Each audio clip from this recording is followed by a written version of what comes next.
Hi అండి, ఇదైతే 4 రోజుల క్రితం వీడియో అండి. 4 రోజుల నుంచి అయితే వీడియో అయితే చూసుకోలేదన్నమాట. ఎందుకంటే మా ఆయన గారు ఫోన్లో తీసాను. దీని తర్వాత పూజ వీడియో పెట్టేశాను. తర్వాత వచ్చేసి పప్పు ఉండే ఆ రోజు అది కూడా పెట్టేశాను. కానీ ఇదైతే ఉండిపోయింది. నేను అయితే కొన్ని వీడియోస్ అయితే మా ఆయన గారు దాంట్లో తీసాను. మొన్న అయితే ఆదివారం అండి, అవి అయితే తీసుకుందాం కదా అని చెప్పేసి ఫోన్ చూస్తే ఇదైతే అందులో ఉంది. ఇదైతే అప్లోడ్ చేయలేదు ఇంకా అని చెప్పేసి అనుకున్నాను. సరే అని చెప్పేసి ఈ రోజు అయితే అప్లోడ్ చేస్తున్నాను. ఎందుకంటే మా ఆయన గారు ఫోన్ అయితే కనుక క్లారిటీ బాగుంటుంది. తర్వాత వచ్చేసి స్టోరేజ్ ఎక్కువగా ఉంటుందండి. వీడియోస్ తీసినా పర్లేదండి. కానీ నా ఫోన్ అయితే కనుక లాంగ్ వీడియో ఒకటి షార్ట్స్ ఒక 5-6 తీసామనుకొని ఫుల్ అయిపోద్ది అనమాట. స్టోరేజ్ ఫుల్ అని వచ్చేస్తుంటుంది. అందుకోసం మా ఆయన గారు ఫోన్ ఏది ఎక్కువగా యూజ్ చేస్తుంటానండి. లాంగ్ వీడియోస్ మ్యాక్సిమం మా ఆయన గారు ఫోన్ అని తీస్తాను నేను. ఈ 4 రోజుల క్రితం వీడియో ఒకటే ఉండిపోయింది. లేదంటే నిన్న తీసిన వీడియోస్ ఈ రోజు అయితే డైలీ ఖచ్చితంగా అప్లోడ్ చేస్తాను. ఒక రోజు అంటే ఈ రోజు తీసిన ఈ రోజే అప్లోడ్ చేస్తుంటాను. ఇంతకుముందు మా అమ్మ చిన్నప్పుడు అయితే కనుకండి నేను చాలా వీడియోస్ అయితే తీసిందాను, కానీ అస్సలు అప్లోడ్ చేయడానికైతే నాకు కుదిరేది కాదండి.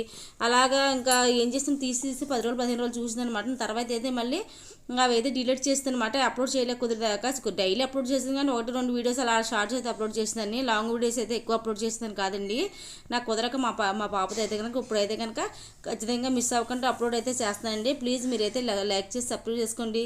Okay, bye bye.